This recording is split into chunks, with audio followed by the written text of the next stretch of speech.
नमस्कार, मैं हूं संजय शर्मा। आप देख रहे हैं 4 पीएम न्यूज नेटवर्क। चुनाव में उत्तर प्रदेश में करारी हार मिली। लोग कह रहे हैं कि अगर अभी चुनाव हो जाए तो समाजवादी पार्टी प्रचंड बहुमत से सत्ता में आ जाएगी, अखिलेश यादव मुख्यमंत्री बन जाएंगे। भारतीय जनता पार्टी के नेताओं की हवा खराब है। उन्हें समझ नहीं आ रहा है कि देश के सबसे बड़े सूबे में आखिर हुआ तो क्या हुआ। लोग पूछ रहे हैं, मुझसे पूछते हैं लोग कि आपका क्या मानना है, इस करारी हार से योगी आदित्यनाथ खुश हुए होंगे या दुखी हुए होंगे? मतलब कि अगर पूर्ण बहुमत से सरकार आ जाती तो योगी आदित्यनाथ हटा दिए जाते, ऐसी चर्चा है। तो अब जब करारी हार हुई है तो उनको कैसा लगता होगा? तो मैंने ये सारी बातें अभय दुबे जी से पूछी। अब मैं रोज उनके साथ शो करता हूँ। जाने माने पत्रकार हैं, एबीपी चैनल पे आप उनको रोज देखते हैं। बहुत अच्छी किताबें लिखी हैं, बहुत सारी किताबें लिखी हैं, बहुत ज्ञान है। तो मैंने अभय दुबे जी से पूछा कि योगी आदित्यनाथ का रुख क्या रहेगा। किसी की इतनी हिम्मत हो नहीं रही है कि योगी आदित्यनाथ से इस्तीफा मांग लें। कारण ये कि योगी आदित्यनाथ से पूछकर टिकट नहीं दिए गए हैं। भारतीय जनता पार्टी में जो जूतों में दाल बट रही है, संगीत सोम और संजीव बालियान एक दूसरे को निपटाने के लिए किसी भी हद तक जाने को तैयार हैं। बीजेपी के नेता आपस में लड़ रहे हैं, जातियों की लड़ाई सामने आ रही है, पूरी बीजेपी गडमड हो गई है, सरकार और संगठन के बीच में बैठक नहीं हो पा रही। तमाम ऐसी बातें हम लोगों ने आज करी हैं। बहुत अच्छी बातचीत है, पूरी बातचीत सुनिएगा। उससे पहले चैनल को ज्वाइन कीजिएगा, सब्सक्राइब करिएगा। बात सुनने में आपको बहुत मजा आएगा। पूरी बातचीत जरूर सुनिएगा। 4 पीएम न्यूज नेटवर्क में स्वागत है अभय दुबे जी आपका। उत्तर प्रदेश की हार भारतीय जनता पार्टी को हजम नहीं हो रही है। बार बार आ रहा है कि समीक्षा बनेगी, समीक्षा कमेटी होगी, फिर 25 जून तक वो रिपोर्ट देगी, प्रदेश अध्यक्ष तैयार करेंगे। प्रदेश अध्यक्ष बेचारे कुछ सवालों के घेरे में हैं। भूपेन्द्र चौधरी जी अपने इलाके में कुछ खास नहीं कर पाए, उन्हीं के इलाके में बीजेपी हारी। और बहुत लोग कह रहे हैं कि पूर्वांचल में जो गत बनी है बीजेपी की, भूपेन्द्र चौधरी जिम्मेदार है। गए नहीं है पूर्वांचल के कई जिलों में, ऐसे लोग बता रहे हैं। कार्यकर्ताओं से संवाद ही नहीं है, और फिर वो उस पर पंचायत की अयोध्या क्यों हारे। सबसे बड़ा डर तो इनको ये दुख ये है कि हिंदू राजनीति करते हैं। 3 सबसे बड़े स्थान, अयोध्या, बनारस, मथुरा। बनारस में प्रधानमंत्री का यह हाल हुआ कि 2-3 राउंड में हार रहे थे और मार्जिन 3 लाख से ज़्यादा का कम हो गया उनका। अयोध्या हार गए और मथुरा में भी जीत का प्रतिशत कम हो गया। तो आप जिस चीज़ के मास्टर माने जाते हैं हिंदू राजनीति के, वहीं आप फ्लॉप हो गए। और उस पे अब ये कि समीक्षा बनेगी। क्या आपको क्या लगता है बीजेपी पे उत्तर प्रदेश की जो करारी हार हुई है, इसका क्या-क्या असर पड़ेगा और क्या-क्या असर देखने को मिलेगा? देखिए, इस पराजय का जो भारतीय जनता पार्टी पे असर हुआ है, वो तो उसका किरदार राष्ट्रीय है। हम लोग उत्तर प्रदेश के ऊपर खासतौर से बात कर लेंगे, लेकिन भारतीय जनता पार्टी की जो विभिन्न सरकारें हैं, वो सब इस बात को लेके सकपकाई हुई हैं। जहां चुनाव जीत गए हैं, वहां भी वो लोग अंदेशों में घिर गए हैं कि पता नहीं क्या असर है। सबसे अच्छे परिणाम भारतीय जनता पार्टी के गुजरात में रहे हैं, मध्य प्रदेश में रहे हैं, छत्तीसगढ़ और उत्तराखंड में रहे हैं। बाकी सब जगह पे तो सारे परिणाम जो हैं वो सांसद में है। अब जैसे आप महाराष्ट्र को लीजिए, महाराष्ट्र में अभी चुनाव होने वाला है, अक्टूबर में चुनाव होने वाला है, बहुत दिन नहीं रह गए महाराष्ट्र में चुनाव के। सबसे ज्यादा अगर कोई सरकार संकट में है तो वो महाराष्ट्र की सरकार संकट में है, घबराई हुई है, सकपकाई हुई है। एक बहुत बड़ा प्रोजेक्ट था इस सरकार का, जिसको कहते थे Nagpur Goa greenfield highway project. ये 80,000 करोड़ रुपए का प्रोजेक्ट था। 80,000 करोड़ रुपए का प्रोजेक्ट था। 802 किलोमीटर लंबा हाईवे बनना था। तो जब से 2 साल पहले 2022 में इस हाईवे के लिए ठेके वेके उठाने शुरू किए गए थे। जैसे ही ठेके उठाना शुरू हुए, वैसे ही जहां जहां से वो हाईवे गुजरना था, वहां वहां के गांव के किसानों ने प्रतिरोध करना शुरू कर दिया। जुलूस निकलने लगे, प्रतिवेदन दिए जाने लगे, धरने वगैरह होने लगे, आंदोलन होने लगे। और व्यक्तिगत रूप से भी जो लोग विस्थापित हो रहे थे, एक सड़क बनती है तो बहुत लोग विस्थापित होते हैं, बड़ी सड़क बनती है तो उन लोगों ने भी प्रतिरोध करना शुरू किया, लेकिन सरकार के कानों पे जू नहीं रहेगी। 2 साल तक वो उसकी तमाम कार्रवाई, ठेके उठाना वगैरह वगैरह, ये सारी कार्रवाई चलती रही। लेकिन अब जैसे ही मतदाताओं ने इस सरकार को उठा के पटका, वैसे ही पहला काम इस सरकार ने ये किया कि उस प्रोजेक्ट को रोक दिया है। और बाकायदा जो सरकारी आदेश आया है वो ये आया है कि जब तक अगले 3-4 महीने तक एक भी जमीन अधिग्रहित नहीं की जाएगी, जमीन का अधिग्रहण रोक दिया जाए। और नई सरकार जब अक्टूबर के बाद आएगी, तब वो तय करेगी इस प्रोजेक्ट के बारे में कि ये प्रोजेक्ट आगे चलेगा या नहीं चलेगा। अब आप इससे अंदाज लगाइए कि मतदाताओं की मार क्या होती है। ये लोग वो लोग हैं, जब विपक्ष कहता था कि अग्निवीर की आलोचना करता था कि ये ठीक नहीं है योजना, इससे आप नौजवानों का उपहास कर रहे हैं और उनको आप एक तरह से एक बेरोजगारी के एक दौर से निकालकर दूसरे बेरोजगारी के दौर में धकेल रहे हैं, इससे नौजवानों में बड़ी निराशा फैलेगी, तो उनकी बात पे कोई कान नहीं देता था और कहता था तो मिलिट्री फौज ने खुद ही प्रस्ताव रखा है, आप फौज का अपमान कर रहे हैं, फौज क्या अपने हित को नहीं समझती है, इस तरह की बात की जा रही थी। अब क्या है, अब सब लोग लगे हुए हैं कि किस तरीके से अग्निवीर योजना को बिना खारिज किए हुए उसके अंदर कुछ परिवर्तन किए जाएं ताकि उसके खिलाफ जो असंतोष है वो असंतोष कम हो। लेकिन कांग्रेस ने कह दिया है कि इस योजना को में छोटे मोटे परिवर्तन करने से नहीं काम चलेगा, इस योजना को पूरी तरीके से खारिज करना पड़ेगा और जो भी फौज में आएगा वो फुल कमीशन पर आएगा, ये सब जो आधा अधूरा कमीशन है ये नहीं आएगा। तो अभी ये जो 2 उदाहरण मैंने आपके सामने रखे हैं, ऐसे बहुत से उदाहरण आपके सामने आने वाले हैं। अभी उत्तर प्रदेश में जब हार की समीक्षा होगी तब फिर नए सिरे से इन लोगों की समझ में आएगा कि हम लोगों ने क्या क्या गलतियां की, अगर समीक्षा ईमानदारी से हुई तो। इस समीक्षा की ईमानदारी से होने पर मुझे संदेह है, वो संदेह इसलिए है कि इस समीक्षा के दायरे से बनारस और लखनऊ के निर्वाचन क्षेत्रों को बाहर रखा गया है। ये तय किया गया है कि बनारस निर्वाचन क्षेत्र की कोई समीक्षा नहीं की जाएगी और लखनऊ निर्वाचन क्षेत्र की कोई समीक्षा नहीं की जाएगी, बाकी उत्तर प्रदेश की समीक्षाएं की जाएंगी। जो पार्टी अध्यक्ष हैं भूपेंद्र चौधरी, उनसे कहा गया है कि आप अयोध्या जाइए समीक्षा करने के लिए और आप अमेठी जाइए समीक्षा करने के लिए। पार्टी के जो संगठन मंत्री हैं, क्या नाम है उनका, मैं नाम भूला हूं, धर्मपाल सिंह, ये जाहिर है राष्ट्रीय स्वयंसेवक संघ से आए होंगे, तो उनको रायबरेली की समीक्षा करने की जिम्मेदारी दी गई है। तो इस तरह से बड़े बड़े जो पदाधिकारी हैं उनको प्रमुख निर्वाचन क्षेत्रों की समीक्षा करने की जिम्मेदारी दी गई है और बाकी सब लोग जितने भी पदाधिकारी हैं और स्थानीय लोगों से मिलजुल कर उनकी समीक्षा करेंगे। अब समीक्षा में जो सवाल पूछे गए हैं, यानी जो एक प्रश्नावली तैयार की गई है, उस प्रश्नावली के ऊपर भी गौर करने की जरूरत है। उस प्रश्नावली समझ में आता है कि दरअसल ये लोग जानना क्या चाहते हैं। इस प्रश्नावली के जो बहुत महत्वपूर्ण सवाल है वो ये है कि क्या केंद्र सरकार और राज्य सरकार के निर्णयों का इस पराजय में क्या योगदान है। पूछा जाएगा केंद्र सरकार / राज्य सरकार के निर्णयों का इस पराजय में क्या योगदान है। एक प्रश्न ये है कि रणनीति के धरातल पर कौन कौन सी विफलताएं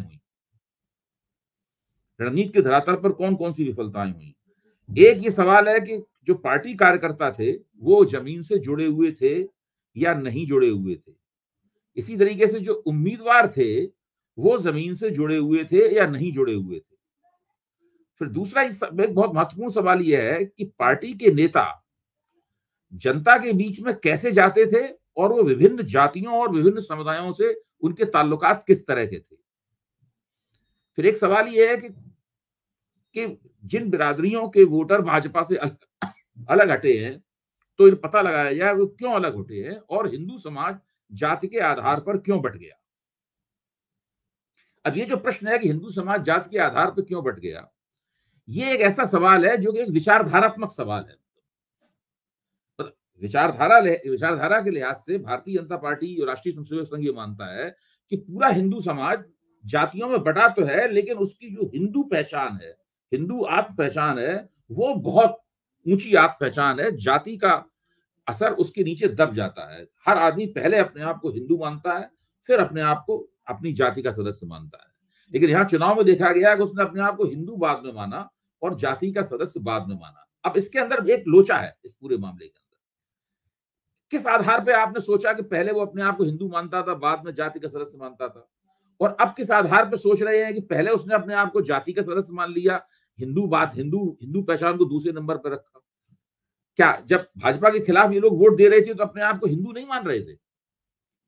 क्या केवल भाजपा को वोट देने से ही कोई व्यक्ति अपने आप को हिंदू मानता है? जब तक वो भाजपा को वोट नहीं देगा तब तक वो हिंदू नहीं होगा। यानी हिंदू होने की पुख्ता पहचान क्या भारतीय जनता पार्टी को वोट देना है? यही वो विचार है जो इन लोगों को, अयोध्या के मतदाताओं को गाली देने की तरफ ले जाता है। यही वो विचार है जो इन लोगों को मजबूर करता है कि ये कहें कि हिंदुओं ने हिंदुओं को हराया। तो ये कहां से, ये बात आती कहां से? मैं इस बात का मतलब, ये इस प्रश्नावली से ये जाहिर होता है कि ये बात आती कहां से। अच्छा, अब फिर ये एक बहुत महत्वपूर्ण विचारधारात्मक सवाल थे जो मैंने आपके सामने रखे। दूसरे सवाल वही है कि भाई जो संसाधन थे वो उन संसाधनों का ठीक से इस्तेमाल हुआ कि नहीं हुआ, जो प्रचार सामग्री थी उसका ठीक से इस्तेमाल हुआ कि नहीं हुआ, जो विभिन्न संगठन थे और उनके साथ उम्मीदवारों का समन्वय किस तरीके का था, और जो लीडर लोग आते थे, नेता लोग आते थे, उन नेता लोगों का दौरा और वो उसकी क्या उनकी दरअसल गतिविधियां किस तरह की होती थी, बूथ मैनेजमेंट जो प्रबंधन था, पन्ना प्रमुख वगैरह इस तमाम चर्चाएं होती रहती हैं, फिक्रेबाजी होती है, बूथ मैनेजमेंट कैसा था, फिर ऐसा क्यों हुआ कि विधानसभा चुनाव में जो वोट पड़े थे वो वोट जो है वो लोकसभा चुनाव में कम हो गए, न केवल वो कम हुए बल्कि वो विपक्ष को चले गए, यानी स्विंग में बदल गए।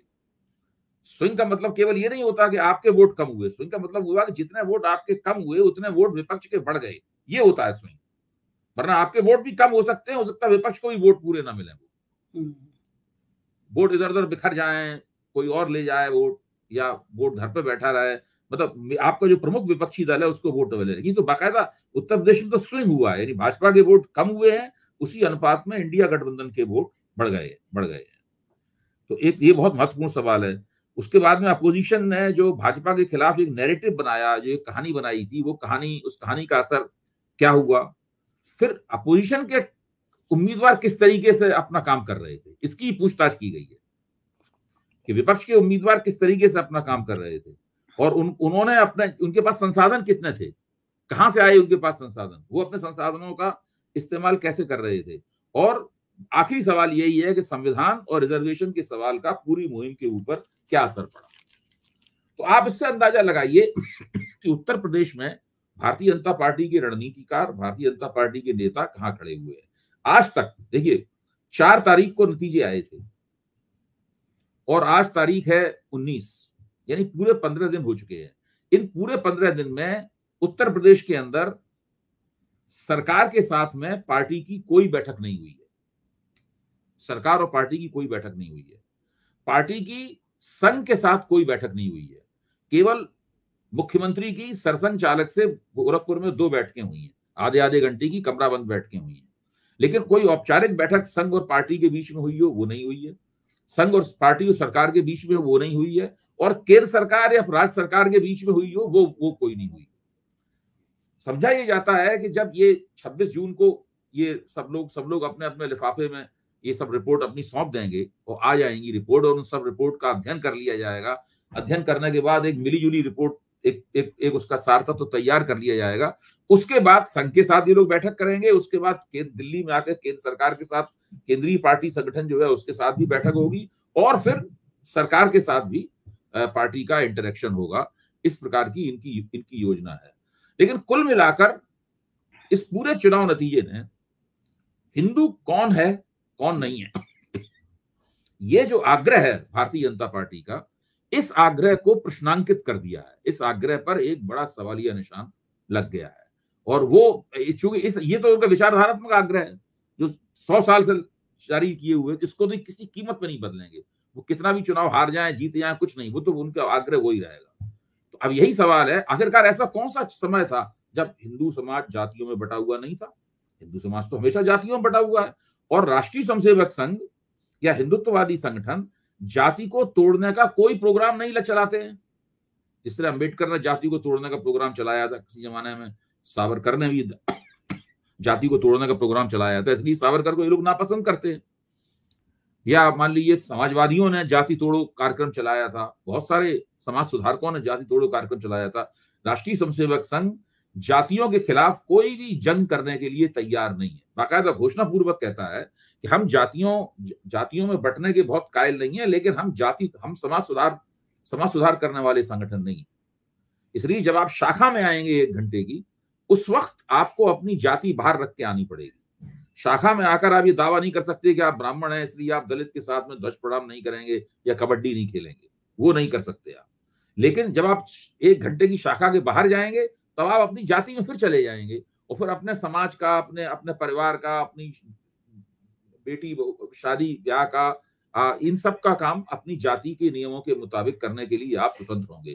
तो इस तरीके से राष्ट्रीय स्वयंसेवक संघ जो है ना, एक तरह की दोहरी चेतना बनाता है।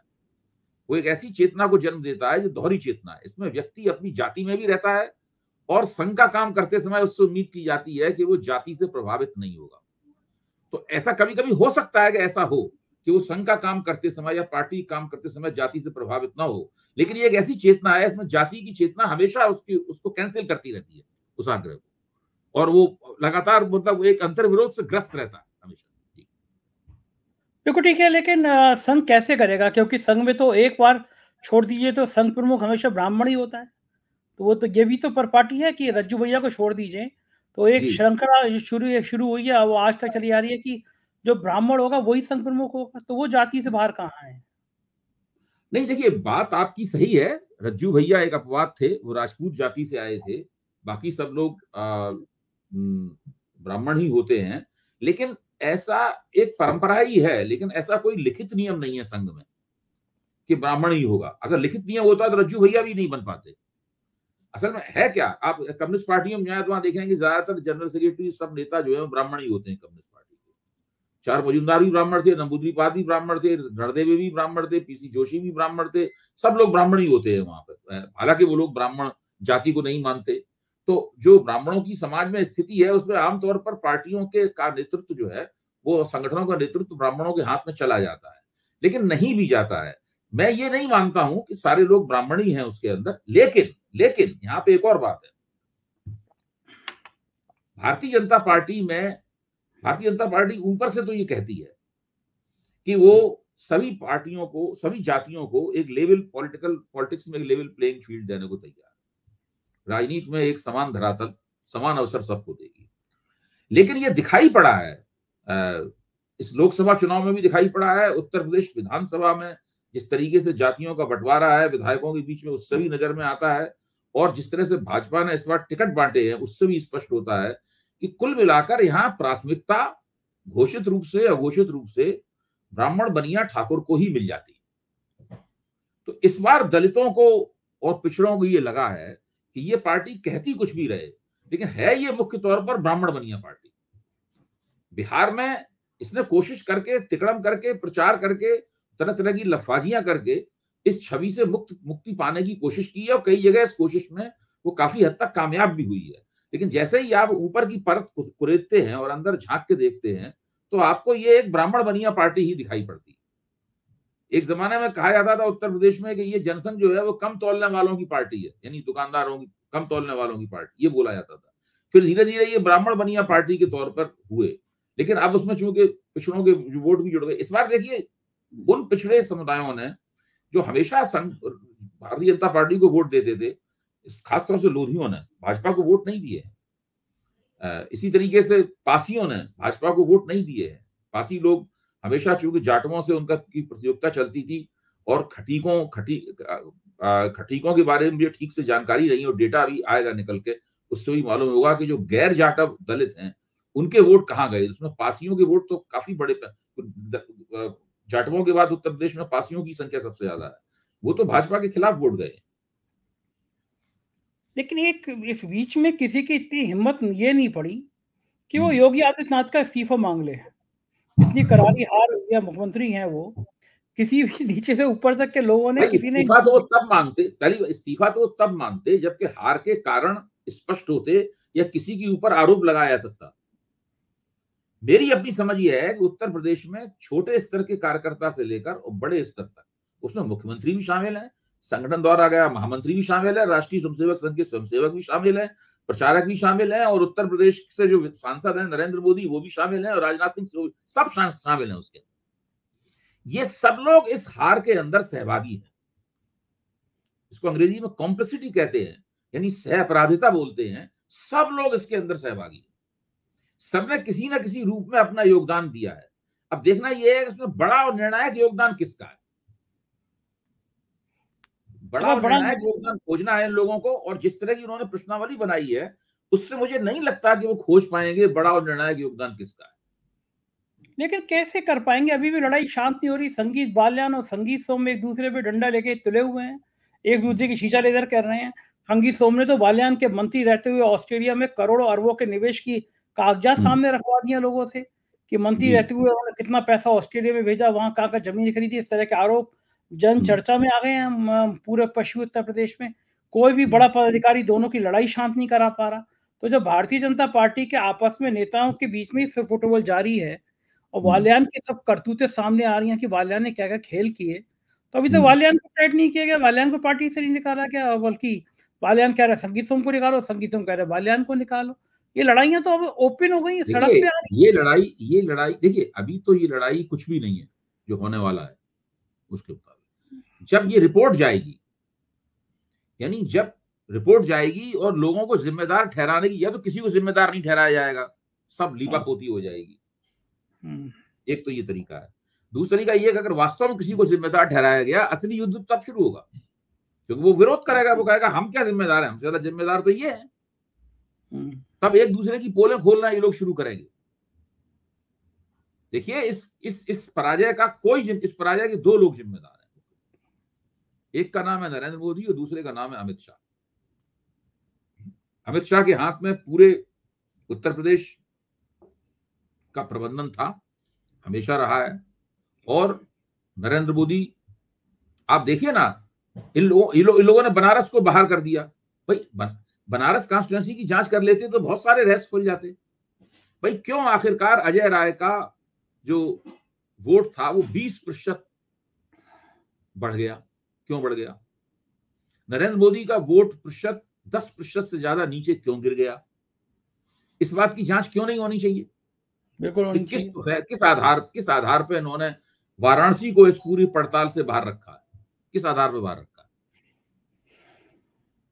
तो ये एक बहुत महत्वपूर्ण सवाल है। मुझे नहीं लगता कि भारतीय जनता पार्टी इस प्रकार की जांच पड़ताल करके, होना ही चाहिए था कि इन लोगों को वरिष्ठ और निष्पक्ष नेताओं का, वरिष्ठ ऐसे नेताओं का जिनकी उत्तर प्रदेश की राजनीति से इनका ताल्लुक ना हो, जैसे कि मान लीजिए महाराष्ट्र से पूरे देश का विजन जिनके सामने हो, मतलब ऐसे नेता जो उत्तर प्रदेश की राजनीति को जानते हों, उत्तर प्रदेश की राजनीति में उनके हित ना हो, उन नेताओं की एक कमेटी बनानी चाहिए थी। उस कमेटी को लखनऊ में 10-15 दिन, 20 दिन, 25 दिन बैठना चाहिए था। कुछ राज्यों का और निर्वाचन क्षेत्रों का दौरा करना चाहिए था। नमूने के तौर पर कुछ निर्वाचन क्षेत्र चुनने चाहिए थे और फिर बातचीत करके कुछ किसी निर्णय पर पहुंचना चाहिए था। तब तो कोई बात निकल के सामने आ पाती। ये जो उन्होंने तरीका अपनाया है, ये तरीका बहुत ही मुझे त्रुटिपूर्ण लग रहा है। मुझे नहीं लगता कि इस तरीके से कोई भी बात हो पाई। आप देखिए, जब 1984 में भारतीय जनता पार्टी चुनाव हार गई थी और 2 सीटें केवल आई थी, तब उसने उस हार की जांच कैसे की थी? भाई ये तो रिकॉर्ड पे है। तब कृष्णलाल शर्मा के नेतृत्व में एक समिति बनाई गई थी, जिसे केएल शर्मा कमेटी के रूप में जाना जाता है। उन्होंने जांच की, सब जगह गए, बातचीत की, पता लगाया और एक रिपोर्ट उन्होंने सबमिट की। उस रिपोर्ट पर भाजपा के अधिवेशन में गौर किया गया और उसके मुताबिक निर्णय लिए गए। अटल बिहारी वाजपेयी भाजपा अध्यक्ष से हटे, उसकी जगह लाल कृष्ण आडवाणी आए। ये और हिंदुत्व, उन्होंने सिफारिश की थी कि हिंदुत्व के मुद्दों को उभारा जाए वगैरह वगैरह। उन्होंने एक पूरा कार्यक्रम पेश किया था कृष्णलाल शर्मा ने, जिसके मुताबिक आडवाणी जी चले आगे। और उसके बाद धीरे धीरे भारतीय जनता पार्टी की कई चुनावों में किस्मत पलटनी शुरू हुई। तो ये उन्होंने उत्तर प्रदेश में जो तरीका अपनाया है, ये तरीका मुख्य तौर पर लीपापोती का है। सही बात है। लोग ये जानना चाहते हैं कि जो उत्तर प्रदेश करना उनके लिए इसलिए अनिवार्य है क्योंकि वो चाहते नहीं है कि असली बात निकल के आए। ये असली बात तो यही है। एक चीज लोग ये मानते हैं कि उत्तर प्रदेश ने ही पूर्ण बहुमत की सरकार रोक दी इनकी, ये सभी को लग रहा है। लोग ये भी जानना चाहते हैं कि क्या योगी आदित्यनाथ इस हार से, उत्तर प्रदेश की हार से खुश होंगे या दुखी होंगे? देखिए, खुश होने का तो मैं नहीं समझता ऐसा कोई बड़ा कारण है, क्योंकि आखिरकार तो उत्तर प्रदेश में जो हार हुई है वो भी उसकी जिम्मेदारी से नहीं बच सकते। ऐसा होता है कि अगर आप कहीं कोई साजिश कर रहे हैं, कहीं कोई कॉन्स्पिरेसी कर रहे हैं, कुछ ऊपर से कुछ दिख रहा है, अंदर कुछ कर रहे हैं, तो फिर उस पर कंट्रोल नहीं रहता है आपका। आप ये नहीं कर सकते बिल्कुल एकदम नपे तुले अंदाज में ही हार हो, बाकी जगह जीत जाएं। ऐसा नहीं हो सकता। एकाध निर्वाचन क्षेत्र में ये खेल हो सकता है, लेकिन पूरे इतने बड़े प्रदेश में ये खेल नहीं हो सकता। ऐसा खेल करने की कोशिश की नवीन पटनायक ने उड़ीसा में कि भाई भाजपा ज्यादा सीटें लोकसभा की जीत जाए, हम ज्यादा सीटें विधानसभा की जीत जाए। वो लोकसभा में पूरा 0 हो गए, विधानसभा में भी चुनाव हार गए, क्योंकि वो आपके हाथ से निकल जाती है बात। भाई आप कैसे उसको कंट्रोल करेंगे? एक दो निर्वाचन क्षेत्रों में, 2-3-4 निर्वाचन क्षेत्रों में जो दूर दूर हों, अलग अलग हों, वहां पर स्थानीय जो आपके एजेंट हैं उनके जरिए आप कुछ किसी को जिता हरा सकते हैं, लेकिन पूरे प्रदेश में इस प्रकार का कोई भी नियोजन संभव नहीं है। तो ये तो मुझे नहीं लगता कि ये ऐसा कोई योगी आदित्यनाथ ने कोशिश की होगी करने की। अब हार बहुत बुरी हुई तो जिम्मेदारी तो उनके ऊपर भी आएगी कुछ ना कुछ। ये तो हो नहीं सकता कि उनसे वो बिल्कुल इसके जवाबदेह ना हो। बीजेपी का एक धाड़ा, जवाबदेही से तो केवल 2 आदमी बचे हुए, नरेंद्र मोदी और अमित शाह। एक धड़ा अभी जवाब मांगेगा नहीं, उनसे कोई जवाब मांगेगा नहीं, हिम्मत नहीं थी कि एक धड़ा कौन घंटी मांगेगा। एक धड़ा अभी से ये चलाने लगा है कि भाई अब उत्तर प्रदेश में भी पिछड़ा या दलित मुख्यमंत्री होना चाहिए। वो तो ये सब अब तो बहुत तरह की बातें चलेंगी भाई। अगर आपको दलित वोट नहीं मिले हैं तो जाहिर है इसका एक बहुत ही सरल सा जवाब है, एक दलित को मुख्यमंत्री बना दो। आपको पिछड़े वोट कम मिले हैं तो जो पिछड़े वर्ग की लॉबी वो कहेगी पिछड़े को मुख्यमंत्री बनाओ, कल्याण सिंह किस्म का मामला लाओ। जब आदित्यनाथ जी को मुख्यमंत्री बनाया गया था तो सवाल उठा था भाई इनकी भी एक जाति है, तो कहा गया था नहीं योगी की तो कोई जाति नहीं होती है। उत्तर प्रदेश में तो जातियों की आपस में बहुत प्रतियोगिता है, तो ऐसी प्रतियोगिता में एक ऐसे व्यक्ति को मुख्यमंत्री बनाया गया जिसकी कोई जाति नहीं थी। उससे उम्मीद की जाती थी कि वो जातियों से परे जाके सोचेगा, कोई अपनी जाति संबंधी ऐसे निर्णय नहीं लेगा इसमें एक जात को प्रमुखता हो। ऐसा तो आदित्यनाथ जी ने किया नहीं। वो तो खुल के बोले कि भाई मुझे राजपूत जाति में पैदा होने पर गर्व है। तो अब सवाल ये है कि जब आपको राजपूत जाति में पैदा होने पर गर्व है और पूरे प्रदेश में राजपूतों की बल्ले बल्ले हो रही है आपके नेतृत्व में, हर जगह उनको नियुक्तियां आगे बढ़ के दी जा रही हैं, तो कुछ ना कुछ तो उसकी प्रतिक्रिया भी होगी। सही बात है, उसका नुकसान भी उठाना पड़ेगा। इसीलिए आदित्यनाथ जी से उम्मीद थी कि जब राजपूत लोग नाराजगी व्यक्त कर रहे थे तो ये सबको बुला बुला के समझाते। इन्होंने तो किसी को समझाया नहीं, और जो लोग नेता इनके नजदीक समझे आते थे वो कर रहे थे सारे काम। ये ठीक बात है, बिल्कुल सही बात है। इसके नुकसान तो हो गई होंगे, कुछ ना कुछ नुकसान तो उनके ऊपर होगा ही उन्हें। मतलब जो है देखो ठीक बात, अगर मान लो उन्हें पद से ना भी हटाया जाए तब भी उनकी साख तो गिरती है ना, इससे साख गिरती है। हम लोग यूपी की राजनीति के साथ देश की राजनीति पे रोज चर्चा करते रहेंगे। बहुत बहुत शुक्रिया अभय जी, आपने अपना समय दिया। आभार। तो ये थे अभय दुबे जी और आप सुन रहे थे उत्तर प्रदेश की समीक्षा। बनारस की समीक्षा नहीं होगी क्योंकि कई सारे राज खुल जाएंगे। जाहिर है उत्तर प्रदेश से बीजेपी अभी भी कुछ सीख लेने को तैयार नहीं है। क्या होगा मैं आपको बताता रहूंगा। आप देखते रहिए 4PM न्यूज़ नेटवर्क। शुक्रिया, थैंक यू।